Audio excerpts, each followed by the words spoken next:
Growing your Instagram page. There's a few different benefits to this. First of all, social proof. What's better, buying followers versus growing it organically?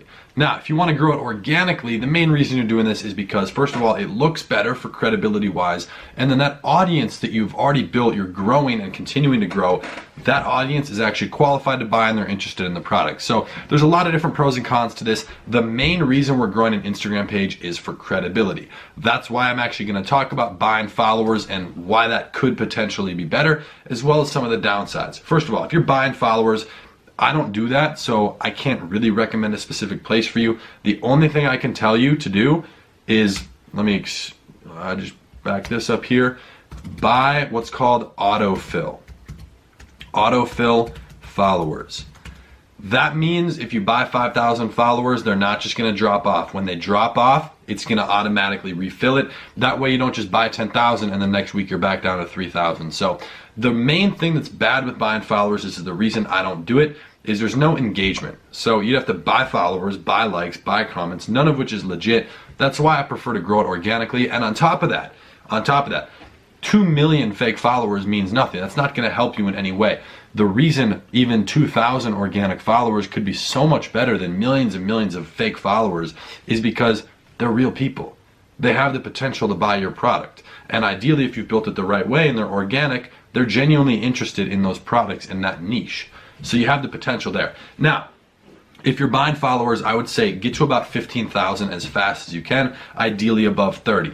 That's just for credibility. When people land on your Instagram page in a shout out, it's basic credibility. You have to be an established brand. If you only have 30 followers, 2 posts, and it has 6 likes, you know, it's not really a real brand. Nobody's going to want to buy from it. Now, we are going to be talking about how you don't actually have to tag your Instagram page in your shout outs, so you can kind of avoid that whole thing. But when it comes to organic followers, I personally really approve of that. That's what I aim for. I'm going to tell you at the end of this video exactly how I do that and how I'm structuring it. But to build into that, there's something you need to follow, a little rule, and I like to call it the 3 C's. That's content, what you're posting, consistency, how frequently you're posting, and commotion. That's like engagement, what people are saying, and how viral, I'm going to use that word viral, how viral it's going. Okay, so content. Do not post content. I'm actually going to write this down for you. We're going to say, do not post content about your products. You want to post content that relates to your overall niche. Let me give you an example. If you're selling women's necklaces, that's in the fashion, clothing type of niche and brand. Please don't post about your necklace. Don't say, new necklace just dropped, link in bio. Nobody wants to see that. When was the last time you wanted to follow an Instagram page that said that type of stuff? Never. If you did, you're weird. No, but so you have to post content that overall relates to that niche. So for that fashion example, post pictures of models, post pictures of, fashion shows in Paris and all this different stuff that relates to the overall niche that encompasses everything. That way people who would technically be interested in that necklace to some degree at some point are overall interested in the niche and they're following it because of that. Then once you build that audience, you can quickly, and we're going to talk about how to do this, briefly run little promos to kind of bring that audience to your site and get sales. So content. Please look for content. I would do a mix of picture and video content around your overall niche. Okay, if you're doing fishing videos, funny videos of people falling off the boat while fishing, videos of people catching a crazy fish, high underwater photos, high quality, underwater photos of fish swimming, all sorts of different things. Find content that you would genuinely want to follow if you were overall interested in that niche, okay? Now, consistency. I would say immediately once you start your store, right when you start, get 9 posts up. That's because right when you land on an Instagram page, what do you see? Okay, what's the first thing you notice? Their name? Is it their profile? The bio? Those things are great. That's what you see immediately. But you can see up to 9 posts, right? There's 3 per row. It'll show you 3 rows before you have to scroll. So get 9 posts up immediately, and I would say post 2 to 3 times a week.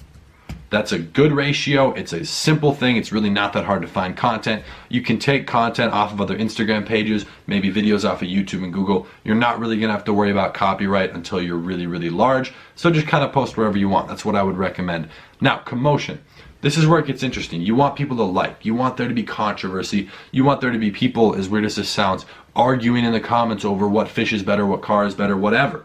Okay, you want people commenting, you want real organic engagement, and that's super important.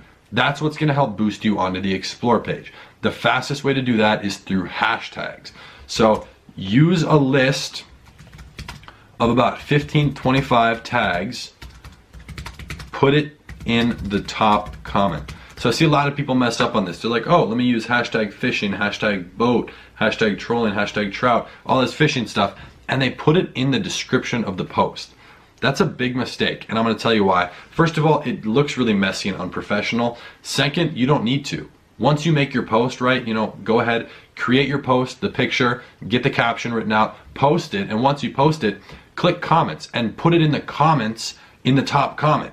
It's still bringing the same amount of people there. It has the same exact effect.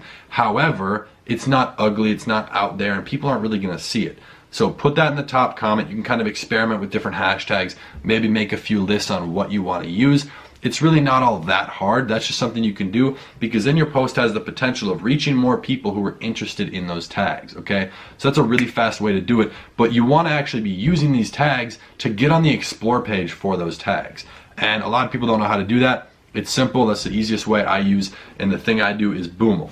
Their website, www.boomel.com, I believe. I'll show you guys. I just run it on autopilot. So all I'm doing is posting content and using hashtags, and I'm letting them do the rest. I use that on my personal brand, I use that on all my influencer pages that I still run, and I use it on all of my e-commerce pages. So that's the fastest way, in my opinion, to get those posts onto the Explore page for specific targeted hashtags, and that's going to build your audience organically the right way the first time around, and they're actually going to be interested in what you have to offer. So that's kind of a couple of the main things. I would really focus on those 3 C's: content, consistency, and commotion. That's really what you want to focus on when it comes to your Instagram page. Remember, the main thing you're doing this for, the main reason, the main goal is to build social proof, not necessarily build an audience that's going to buy. That might be great coming in later once you're building a brand, but right away, focus on just getting that going as fast as possible. Start posting some content, high quality content only, a mix between picture and video, and get it going as fast as you can. I can't stress that enough. If you only have 30 followers, don't even bother tagging your page in a shout out. And we're going to be talking about that here in one of these next few videos inside of this module. You don't need to tag your page. You want it to seem like it's coming from that influencer. So use words like "we just dropped," or "our new," stuff like that, where it's keywords that makes it seem like the product is coming from the influencer, not necessarily an outside brand or company that those people have no relationship with. So growing your Instagram, super important, especially for the whole credibility end of things and social proof, but it's also something that's going to take time. So understand that, start doing it today. It's something that's going to pay off in the long run, and I'm going to see you guys over in the next video.